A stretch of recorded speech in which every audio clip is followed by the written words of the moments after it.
You're listening to the Future Tech Health Podcast with Richard Jacobs. Until I reached age 40, I never realized the obvious, that we all have medical issues, or we at least have a family member or close relation that had, has, or will have them in the future. Medicine and biological systems are the final frontier. Until we've conquered death, figured out how life began, cured cancer, and understood our purpose in the universe, there's a heck of a lot to talk about when it comes to our health. Future Tech Health means I'll be covering futuristic topics that are actually already in clinical trials, or even starting to appear on shelves or by prescription, or available for your own use. We dive deep into stem cells, CRISPR-Cas9, the science of sleep, epigenetics, medical testing, cancer, ketogenic diets, stem cells, aging, regenerative medicine, and more. My goal for you, the listener, is to learn from these podcasts. You may very well learn something that may change the course of your life for the better, steer you towards a new career, or give you insight into addressing a serious medical problem. Remember, however, this podcast and its content is informational in nature only. No medical, tax, legal, financial, or psychological advice is being given. If you enjoyed the podcast, please listen, subscribe, like, and share it with friends. Thank you. Hello, this is Richard Jacobs with the Future Tech Health Podcast, and I have a great guest I've been looking forward to speaking with for a long time, James Shapiro. He's in the Department of Biochemistry and Molecular Biology at the University of Chicago. He's an author and has published multiple papers, but a recent book that's come out is Evolution of You from the 21st Century that he's put out. He's worked as a professor of microbiology at University of Chicago since 1973, which is longer than I've been alive. He's done a lot of work in various fields, and really glad to talk to you today, James. How you doing? Fine. I'm glad to talk to you too. I hope we have a good conversation. Yeah, well, I think we will. So, there's so much you've covered. It's hard to know where to start. But conventional view, from what I've seen of evolution, for instance, is that it's driven by random genetic mutation and natural selection. But I'm sure you have tons to say about how it's not that. So maybe we can start there. Talk about just one of the elements or ways or experimentations you've seen that maybe counter that. Right. Well, the idea that just random mutations and natural selection account for evolutionary change was formulated in the 19th century and then early in the 20th century. And it's kind of a great oversimplification. And actually, it's not accurate. Things don't happen that way. We know today that there are all kinds of active biological functions involved in real world, sometimes even real-time evolutionary change. And living organisms, as we know them today, all have capacities to facilitate their own evolution when they are challenged, and they don't depend upon accident. They have built-in systems for evolving, which make them evolve more efficiently. Is this, in bacteria, we've seen antibiotic resistance, but what about in, I guess you can call them higher forms of organisms? What about, people or other animals? Can they change their genetics quickly? Let's stick with antibiotic resistance for just a few minutes, if you don't mind. Sure. Because actually, one of the major evolution experiments we conducted was when we began to use antibiotics to treat infectious diseases after World War II. And when we did that, we had an idea of how bacteria could become resistant to the antibiotics by mutation. And we applied the antibiotics, and sure enough, the bacteria became resistant. But when people studied the resistance, they found out it wasn't due to mutations. They picked up things like plasmids, which could transfer between bacteria. And these encoded all kinds of different mechanisms which allowed the bacteria to fight off the antibiotics. And so there was a completely novel and totally unexpected set of things that happened that allowed the bacteria to rapidly evolve the antibiotic resistance they have and to spread it to new bacteria. And I think that's a useful example because it tells you how you might think you know how something happens, and you might be able to confirm it in the laboratory, but actually in nature, something completely different can go on. And now we're worried about being able to use antibiotics because these resistance elements have spread so widely that many of the most important disease-causing bacteria are antibiotic resistant. So what is the mechanism by which bacteria can become resistant to antibiotics, and what does that tell you about bacteria and cells in general? Well, there are two parts of that. One part is that they're able to acquire the biochemical mechanisms to become resistant. They can inactivate the antibiotics, they can pump them out of the cell, they can alter the cell so it's no longer sensitive to the antibiotics. So that's one part of the story.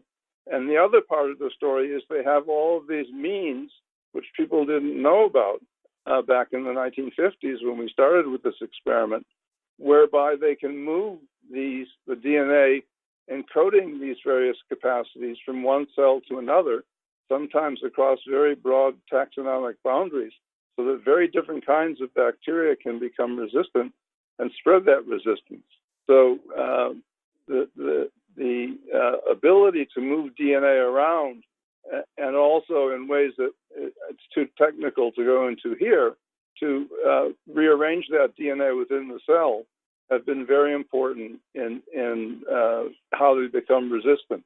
And that's quite different from the kind of accidental mutations that people were talking about and that they often talk about when they refer to evolutionary change.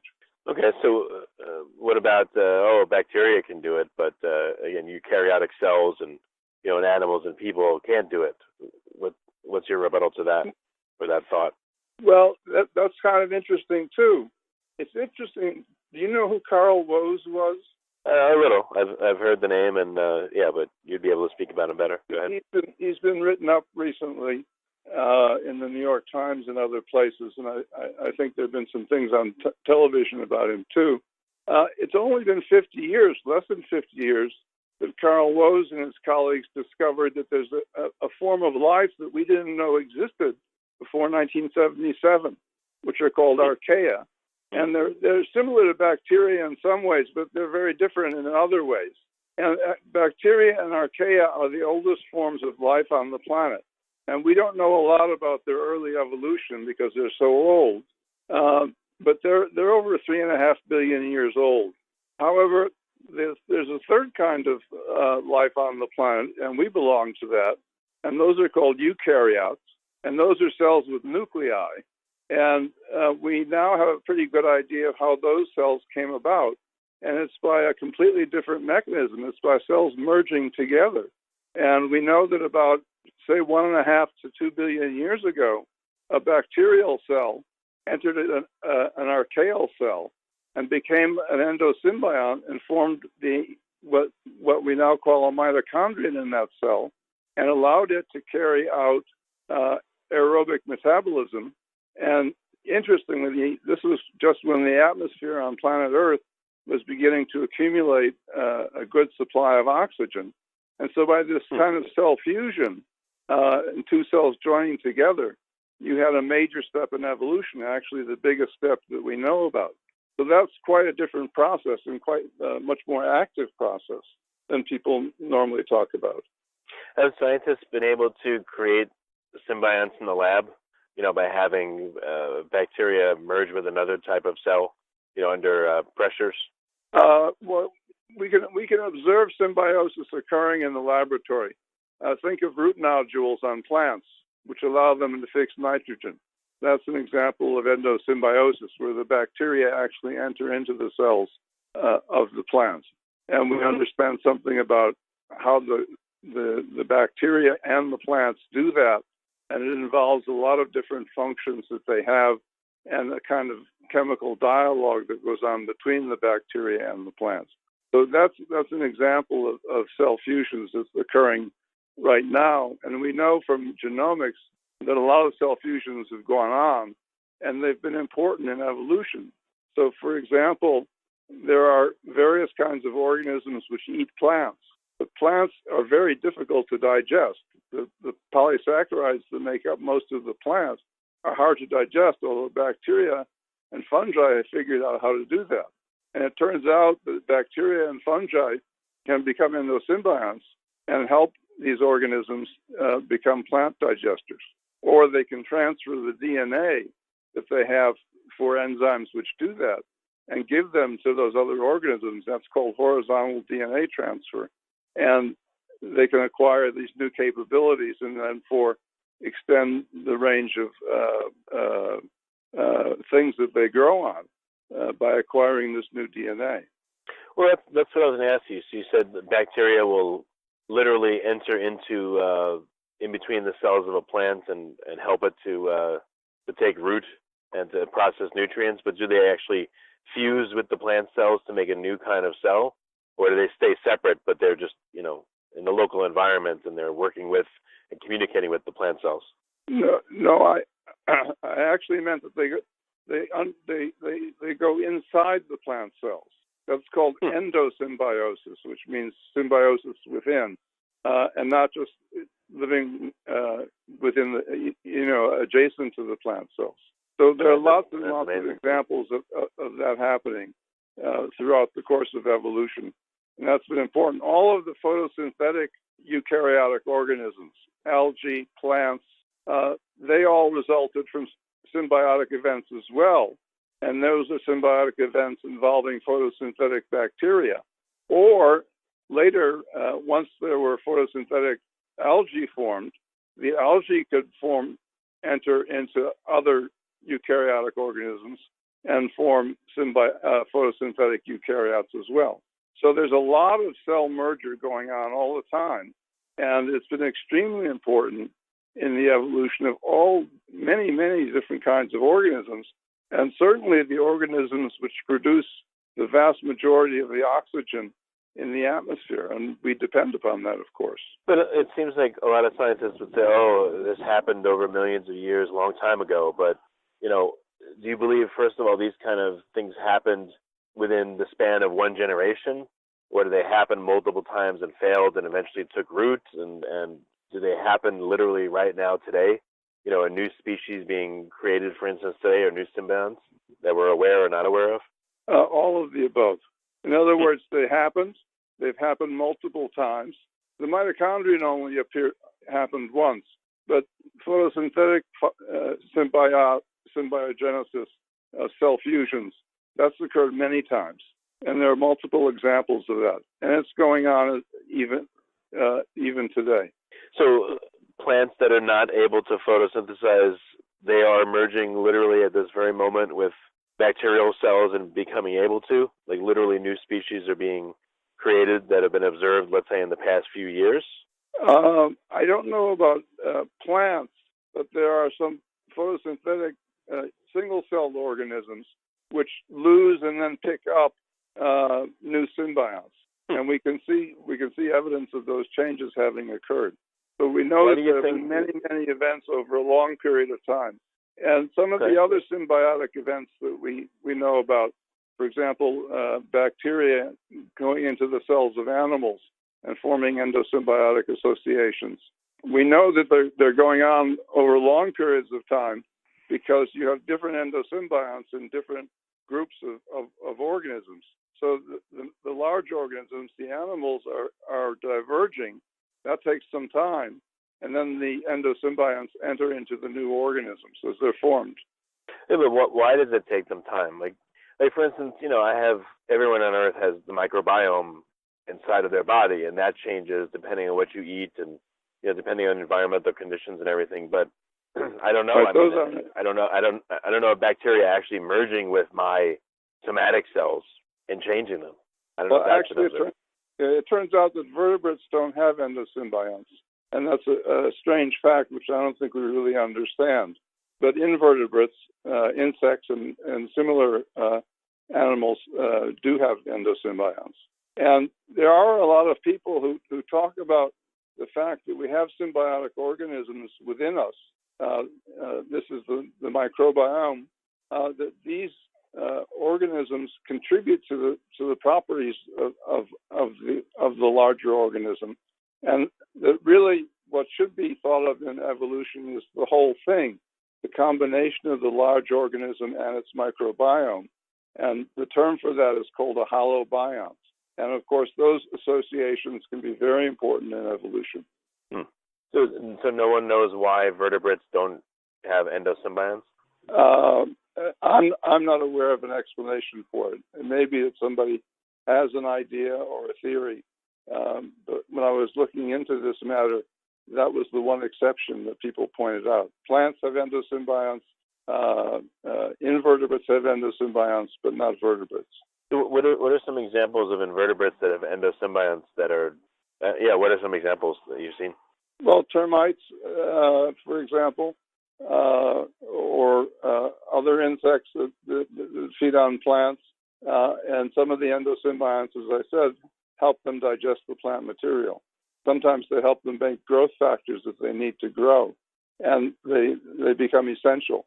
Yeah, do they become, how long does it take them to become integrated as a permanent symbiont versus one that occurs, once the organism is alive, but just happens because of its interaction with the environment?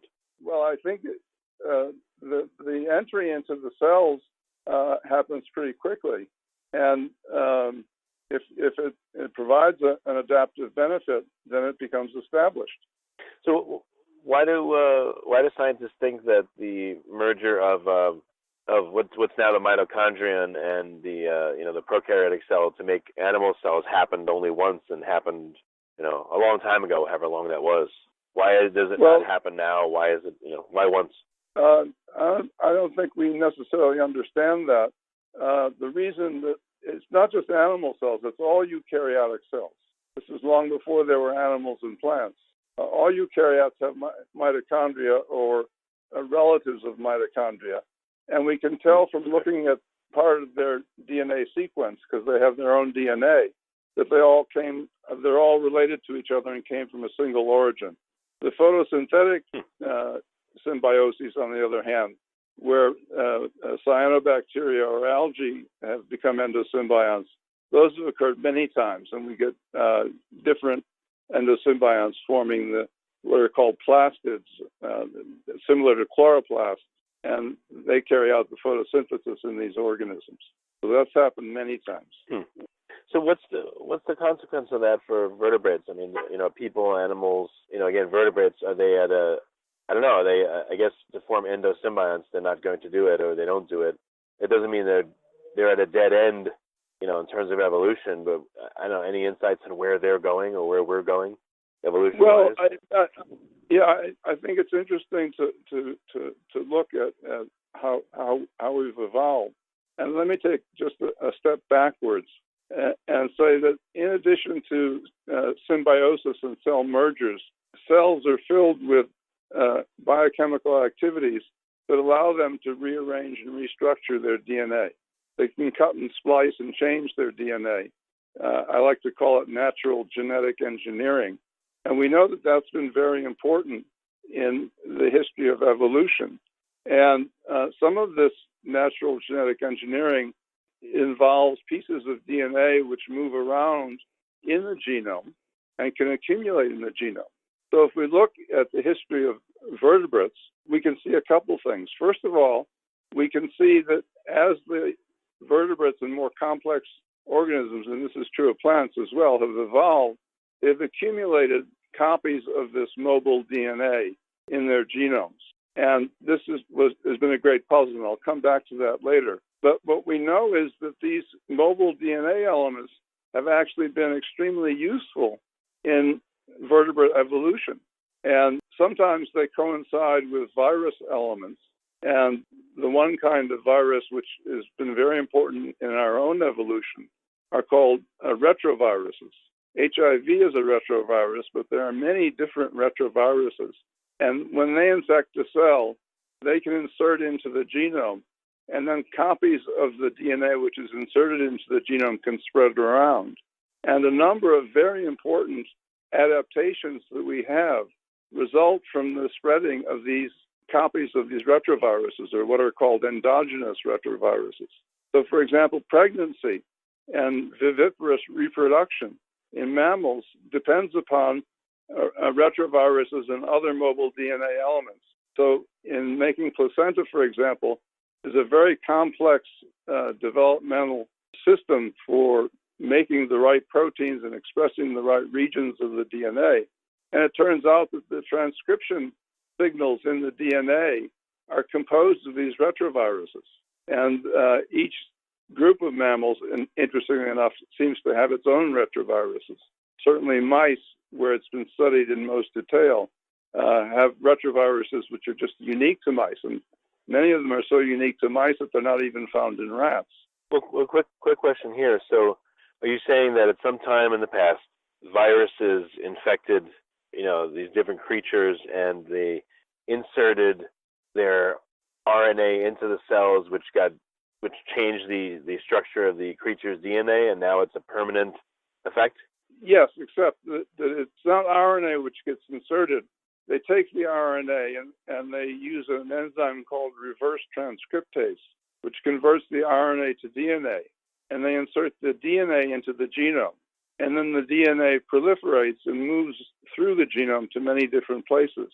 And this has gone on repeatedly in evolution, and we can see many cases of it happening. And we can see it happening in real time in things like koalas nowadays are undergoing a retroviral invasion. Really? So, yeah. But you're saying, so this has happened with humans, and that's what created the placenta? Or that's Well, what creates the placenta? Is this? It's happened in mammals in general, but interestingly, the placenta looks like maybe it gets rewired every time a new group of mammals appear. This is something I've noticed. It's a little bit of a mystery, and we don't understand it yet. Also, when the placenta is formed, a retroviral protein called syncytin, which means a cell fusion protein, is borrowed from the retroviruses. And every group of mammals has its own specific syncytin. So it looks like evolution is recapitulating itself time and again among the mammals involving these retroviruses. And we don't really have a good idea of what that means, because the typical picture we have is that something evolves and then all the ancestors, all of the descendants, use that invention from then on. But what we see happening in some of these cases in mammals is that the evolution of these systems needed for pregnancy are happening over and over again. So they're happening, some elements are not being passed down to offspring, and then they have to happen again? Is that what you're saying? Well, we don't know whether they're not being passed down. What we know, like in the case of the mice, where it's very well documented, that the elements which make up these networks for making the placenta are specific to mice. So they're not using their ancestors' signals, their ancestors' DNA for doing this. They're using their own retroviruses, which are specific to them. And I think it's an interesting question. Why is that happening over again? Is there something going on in that kind of evolution which we haven't thought about yet? And I suspect that may be the case. What about epigenetics in humans, for instance? Are epigenetic changes heritable? Do epigenetic changes cause changes in the underlying DNA? Well, the whole meaning of epigenetic is that it's around the genetic material. It's not in the DNA itself. It's about how the DNA gets packaged. However, these mobile DNA elements, including the retroviruses, help establish epigenetic patterns in the organism, and that plays a very important role in how the organism reads its DNA and forms different tissues out of the same DNA. So the different kinds of cells in our bodies and in other multicellular organisms share the same genome, but they have different characteristics. And that's partly due to epigenetic changes, which determine which regions of the genome are being expressed. All right, so I understand a little bit of epigenetics, but have you seen that, again, epigenetic changes then affect the underlying DNA itself and rearrange it or splice it or, cause changes to it? Is that known? Well, these mobile DNA elements that I've spoken about, and I want to come back to them a little bit more later, they're under control. So they don't always act and move around and change the structure of the genome. And a lot of that control is epigenetic in nature, so that they're silenced epigenetically. And that involves a complex system whereby the cell makes RNAs, which are similar to these sequences, and that instructs the cell to make certain kinds of histones, a certain form of packaging the DNA so it's not expressed. But if that epigenetic control is disrupted for some reason, then those elements become active. And that can happen. Okay, I think I just realized something. I don't know if this is right. Let's say, and I know it's a real gross simplification, but let's say there's like a sequence of 100 base pairs. Are you saying that epigenetics will, selectively cause the things that read the base pairs to, let's say, skip over certain ones, or start in one section and stop in another, or start and stop in a different section, thereby getting different information and encoding different proteins? Yeah, there's a whole elaborate code in the DNA, which is involved in establishing what regions of the DNA are active and expressed, and what regions are silent and not expressed. And that's the epigenetic control, and that can change.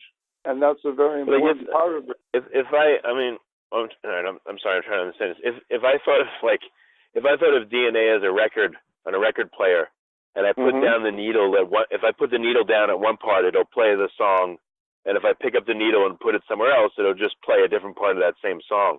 But with DNA, if I pick up that needle and I put it down in a different spot, will it create a different protein? Will it act completely differently, or will it, quote unquote, play that same song just at a different part of the song?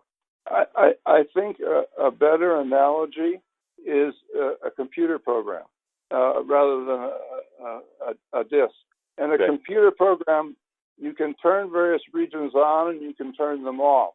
And that's what cells do with epigenetics. It's called epigenetic formatting, and it means to alter the way the DNA is read. And that changes as cells change.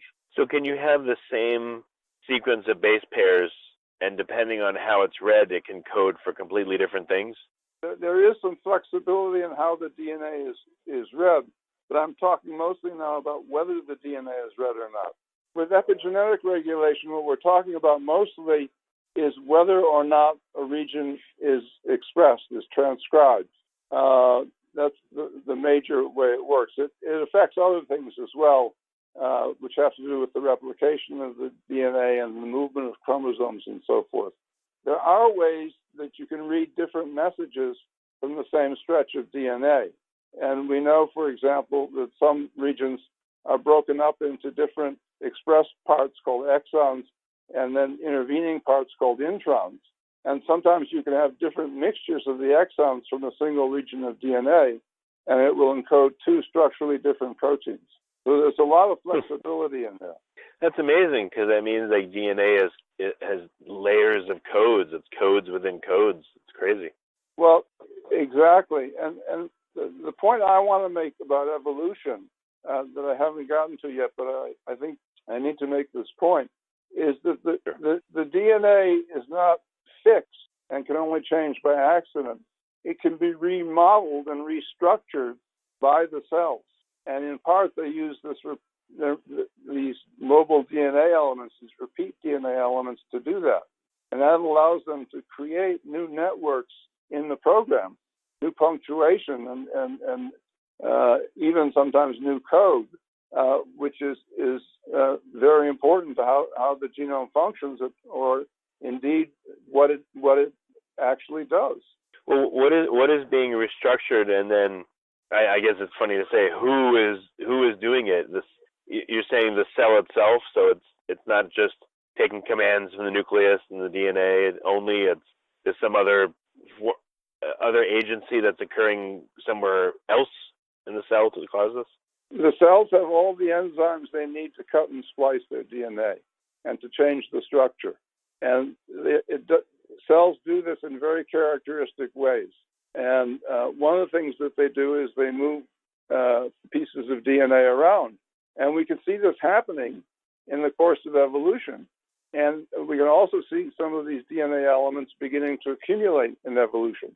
And these mobile pieces of DNA are very important agents of allowing organisms to evolve, because they can change the way the genome is expressed.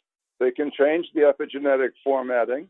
They can change what parts of the genome are transcribed into RNA and then express this protein. And what's been noticed is as organisms get to be more complicated, a lot of this DNA accumulates. And early on, this was the source of the idea of selfish DNA or junk DNA, which was just a complete misunderstanding of what this DNA was doing. Because actually it's very important for evolution. It's important, as I said, for establishing these control networks for expression of the genome. It's important in the evolution of new protein coding sequences. And it turns out that if you look at the genomes of more and more complicated organisms, the DNA that increases in amount in these more complicated organisms is the repeat DNA, the repetitive DNA, the so-called non-coding DNA, whereas the DNA which codes for proteins tends to level off. And why is that? Of a mystery. But now we know about many of these repeat sequences in this non-coding DNA being involved in making regulatory RNA molecules. And this is a whole new area of organization and control that we didn't know about 20 or 30 years ago. And we now can understand why some of this, what we thought was non-coding DNA, is very important, because it helps to make up this regulatory RNA, these regulatory RNA molecules, which are very important for the expression of very major characteristics of the organism. So who? I guess who's running the show? It's a weird question, you know. Well, I think it's a good question. I think it's clearly it's the organisms themselves and the cells. They do it, and they make all these changes typically when they're under some kind of severe stress or when something unusual happens. For example, one of the things that activates this mobile DNA and also other kinds of DNA rearrangements is the hybridization and the fusion mating between two different species. And frequently a new species comes out of this within a generation or two. And it doesn't always have just the mixture of characters of the two original species. It's what was called as long ago as 1951 cataclysmic evolution. So, for example, wheat appeared 10,000 years ago when two different grasses mated together and they produced wheat.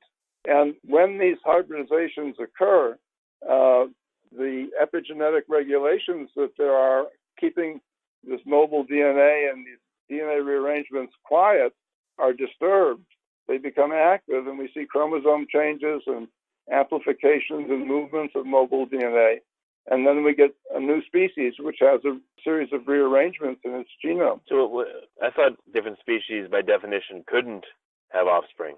Well, that's one of those definitions which is an idealized definition, but not a real definition.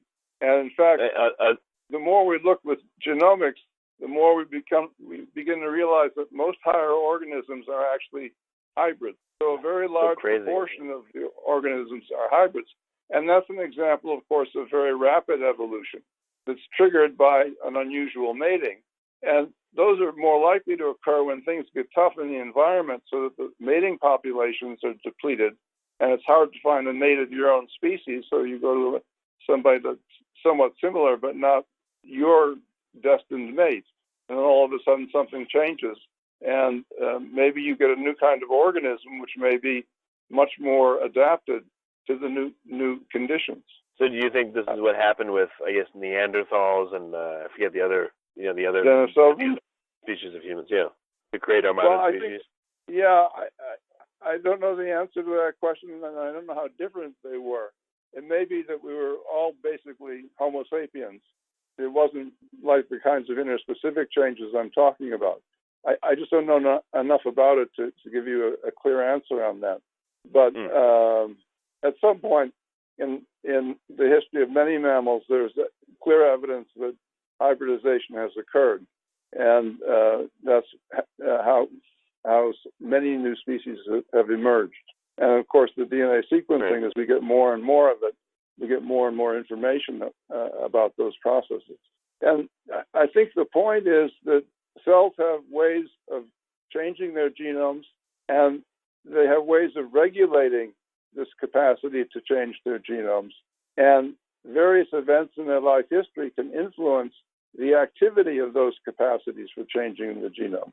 And that's one of the ways that evolutionary change can be responsive to ecological change.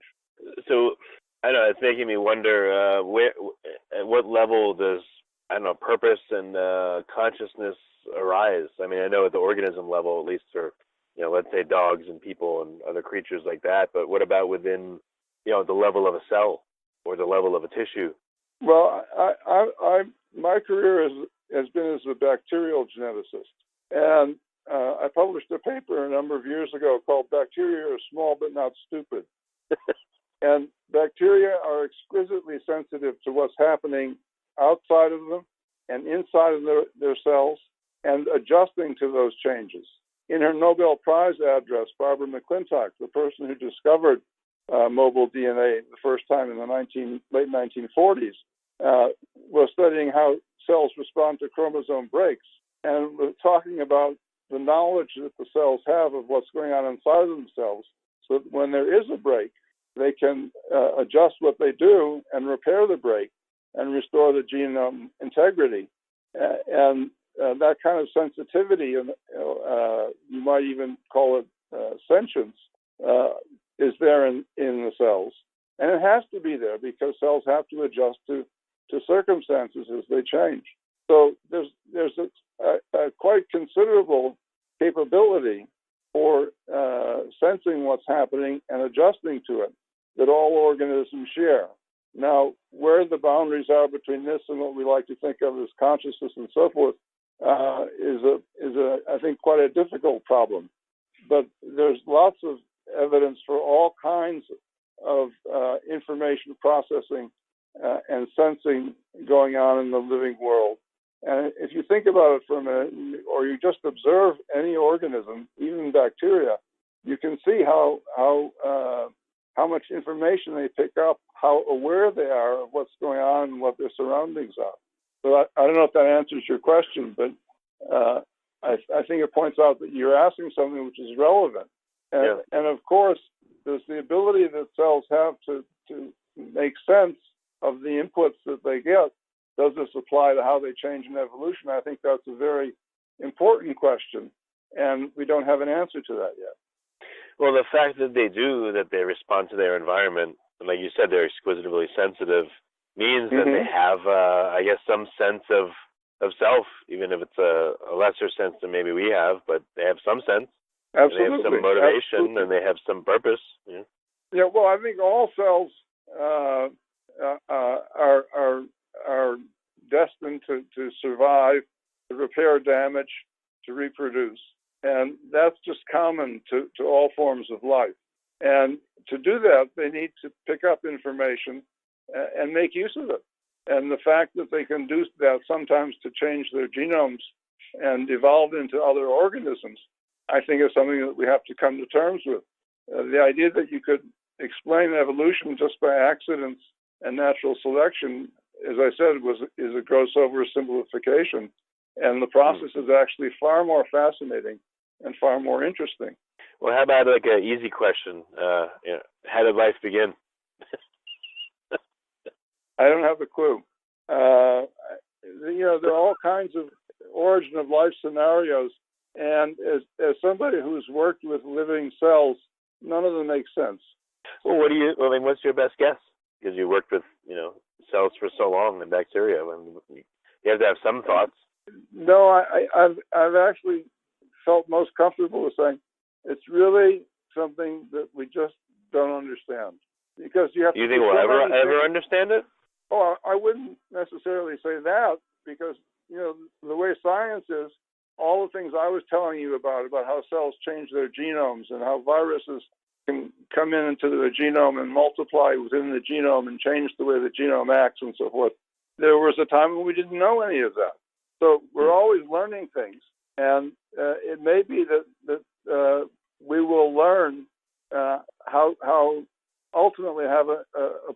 rational explanation for how life began. But I think that right now we're missing some very basic things that are needed to make sense of that. So, for example, a lot of people look at RNA molecules and study RNA molecules that can duplicate themselves. But in order for RNA molecules to duplicate themselves, you have to have high-energy precursors for the RNA, and somebody has to provide those. Well, in the experiments, it's the experimenter. But at the origin of life, where did they come from? And where did metabolism come from? Where did the ability to code proteins in DNA and RNA come from? These are very complicated and difficult problems to answer. And I think we're really not in a position to give any kind of sensible answer to those questions. Because, as I said, you have to do so many things. I think it's easier to talk about evolution. Okay. Because with evolution, we have an empirical record. And we have fossil records, we have the organisms themselves, we have their genomes, we can compare genomes, we can ask, by comparing genomes, we can ask how long did a certain kind of structure in the genome persist, and so forth and so on. And that's most of the way that we've reconstructed our contemporary picture of evolution. This was something that wasn't available to the pioneers in evolutionary theory. So they could talk about things like accidental mutations and natural selection. They didn't know about endosymbiosis. Mitochondria, chloroplasts, and plastids are descendants of bacteria. They didn't know about hybrid speciation. They didn't know about repetitive mobile DNA elements. We now know about all of these things, and we can track their activity and behavior in the course of evolution. And that's very exciting. So we have real evidence about that. When we come to what happened to give us the first cells, there we're stuck. We don't have any empirical evidence of what preceded them. Is it surprising to you that there don't seem to be intermediate forms of creatures in the fossil record, or does that make total sense? Well, the fossil record is rather difficult for microorganisms, for the earliest ones. And we have some evidence for that, but not detailed evidence of what the organisms were like. Are people ultimately going to be able to turn up ancient forms of DNA and fossils and things like that? Perhaps, and that might be a help. But I think by the time you've got DNA, you've pretty much got a living cell. And how you got there is still an open question.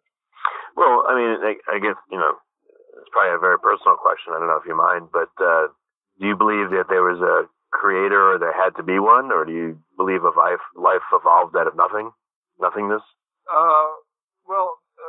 Life evolved out of matter, and so it didn't evolve out of nothingness. And the whole point of science is to say you can't bring in a deus ex machina. You can't make up something to solve your problem for you. So that's not science. Whatever your personal beliefs are, when you're a scientist, you have to say, how can I follow the empirical evidence? And what do I know? So we can see viruses doing certain things. We can see DNA changing in certain ways. We can follow it in the laboratory. We can see the evidence of it in the databases. And we can know what happened there. Now, the question that came up that you raised, and I think it's a good one, is what makes it come out right? How do complex things like new kinds of body forms and so forth, how do they appear in the course of evolution? I don't think we understand that yet. And I think that's partly because people haven't been allowed to ask that question properly before, and because we haven't yet thought up the kinds of experiments we need to do to get answers to that. So, for example, I've just written a paper, and I want to ask the question, can multiple mutations or multiple changes at different places in the genome be linked together, or must they occur independently of each other? And conventional wisdom is that they have to be independent of each other. But you can actually do rigorous quantitative experiments to ask that question. And I'm hoping that somebody will do them. I think that goes to the underlying assumption. If you think things are random, then sure, yeah, they wouldn't be linked. But they certainly don't appear to be, and they appear to be because of environmental pressures. So it makes sense, of course, they would be linked because, to respond to an environmental pressure, maybe one change won't do it. So you'd have to do a cascade of them where you'd hone in on, you'd prune and hone in and course correct to adapt to the stress in the right way that benefits you. Right. Well, I think we now know the bits and pieces that are used, at least some of them, and we can begin to do more sophisticated experiments looking at controls over how these systems operate. And we know various kinds of sequence evidence that these various mobile DNAs and other things that I've told you about don't operate in a random way. They operate in rather specific ways. And so they must be under we know they are under control and regulation. And how that regulation works to make them produce useful adaptations, I think, is a really interesting question. But it's a question which it's been very difficult to answer because the idea of evolution as just being random processes has been so dominant for so long, and it's become such a dogma that it's been very hard for people to say, well, no, that's not what the evidence tells us. Why do you think it's become like a religion, essentially? Why has it become such a totalitarian dogma? When I've seen scientists that say, well, I don't think that's the way things are, I mean, they're called idiots, and it's weird. I don't know why there's like such a fervor for people to keep those beliefs in the face of contrary evidence. It's strange. I think it has to do more with human nature and how human beings form groups and reinforce themselves in groups and exclude other people from groups than it has to do with. It's not science. Because science is being open to new ideas and to new ways of looking at things and to new kinds of evidence. Yeah. You don't make real progress in science if you don't do that. True. That's true. So what other? I know we're running out of time. You've been on for a while, and I appreciate it. Are there one or two other topics that you wanted to talk about? Maybe perhaps in cell signaling or other areas that we haven't covered. Let me just take a look at my list. Hold on. Sure. Well, I think I've covered the selfish DNA, junk DNA idea adequately. Do you agree? Yeah. Well, I guess it's I don't know. DNA is. I guess what's important to that idea is that if you think DNA is selfish, well, that must mean it can act alone. But it doesn't seem like it can act alone, and it seems more of a passive tool that the cell uses and can change and modify instead of the top-down control from the DNA itself. It seems like that's the model a lot of people have, but it's not. It seems like the cell itself is using the DNA as like a tool that it can modify and change and all that. Exactly. It's a database. It's a database, and it uses it to store information about proteins, RNAs, and various routines that it has, and so forth. And DNA itself is one of the most passive molecules in a cell. It does participate directly, chemically, in certain reactions, but very few. Mostly it's acted upon by enzymes and other molecules. RNA is more active because it can have enzymatic activity and it can target things to different places in the genome, as we see in CRISPRs. But the idea of selfish DNA was that there was this abundant DNA in genomes and nobody knew what it did, so they decided to call it junk DNA. And I think that relates to the thing you were asking about. Why is it that people are so negative about different ways of thinking about a subject such as evolution? And I think this was another example of that. People didn't know what this DNA did, so they said they call it junk DNA. And it turns out when we look at it 40 or 50 years later, it does all kinds of things in terms of restructuring genomes and coding for regulatory functions and so on. And we begin to appreciate the role that it plays, and these are roles that we didn't even know existed 30 or 40 years ago. So it's always good to realize that the ideas and the knowledge that we have now is not the same as the ideas and the knowledge we're going to have in the future. We're going to know about things which we haven't even thought of yet. That's why I say maybe somebody will come up with some good ideas for the origin of life, But right now, I think we need to recognize that we don't have terribly good ideas. Well, with our current understanding of, medicine, science, genomics, etc., do you think it's likely in the near future that we'll be able to, do things like change organisms and to have the characteristics we want, have designer babies, eliminate disease? I mean, all these great promises that seem to be out there. Or do you think it's far more complicated than we can imagine? Well, eliminating disease, I think, is far more complicated than we can imagine. We may be able to do certain things. I mean, this Chinese guy who CRISPR engineered these twins in China did it to make them so they wouldn't be infected by HIV since their father was HIV positive. So we understand how to do certain things like that. But those are relatively minor modifications. And we may be able to modify organisms in ways that are quite useful. But I think we'll need to understand better how new characteristics evolve and come about in the course of evolution. I mean, totally new characteristics like viviparous reproduction and pregnancy, and how that happened. And before we're going to be able to make major changes like that in the organisms we know about. Once we understand things like that, we may be able to make those changes. I'm not very much in favor myself of human experimentation. I think it could end up being a little bit like Facebook. Okay. It sounds like a great idea. It turns out to be a disaster. Well, left to their own devices, without human intervention, any indication on where evolution is going, where it's taking everyone and everything? No, but we're about to find out, because climate change is going to be changing the ecology in some pretty radical ways.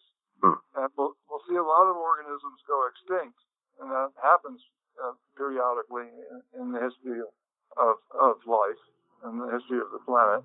But I'm sure new organisms will be formed, and so we'll have a chance to observe that, those of us who managed to survive.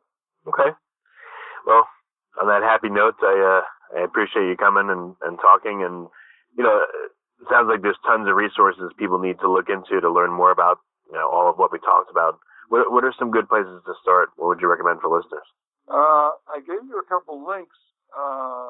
Okay, I'll get those posted with the show notes. Anything else? I try to put as many of the references for a lot of these ideas and phenomena as I can online at my website. So they can look up my book, they can look up my website. We have this group of people who have different ideas about evolution called the Third Way of Evolution. I believe I gave you that link as well. Mm-hmm. And Dennis Noble is part of that. Right. Okay. So we have thirdwayofevolution.com. Right. And then subdirectories from there, and then personal website. The URL again is what is that? Shapiro.bsd.uchicago.edu. Yes, exactly. Okay. And then my book, Evolution of You from the 21st Century. And also, I had blogged on the Huffington Post for a while. You're listening to the Future Tech Health Podcast with Richard Jacobs. Until I reached age 40, I never realized the obvious, that we all have medical issues, or we at least have a family member or close relation that has, or will have them in the future. Medicine and biological systems are the final frontier. Until we've conquered death, figured out how life began, cured cancer, and understood our purpose in the universe, there's a heck of a lot to talk about when it comes to our health. Future Tech Health means I'll be covering futuristic topics that are actually already in clinical trials, or even starting to appear on shelves or by prescription, or available for your own use. We dive deep into stem cells, CRISPR-Cas9, the science of sleep, epigenetics, medical testing, cancer, ketogenic diets, stem cells, aging, regenerative medicine, and more. My goal for you, the listener, is to learn from these podcasts. You may very well learn something that may change the course of your life for the better, steer you towards a new career, or give you insight into addressing a serious medical problem. Remember, however, this podcast and its content is informational in nature only. No medical, tax, legal, financial, or psychological advice is being given. If you enjoyed the podcast, please listen, subscribe, like, and share it with friends. Thank you.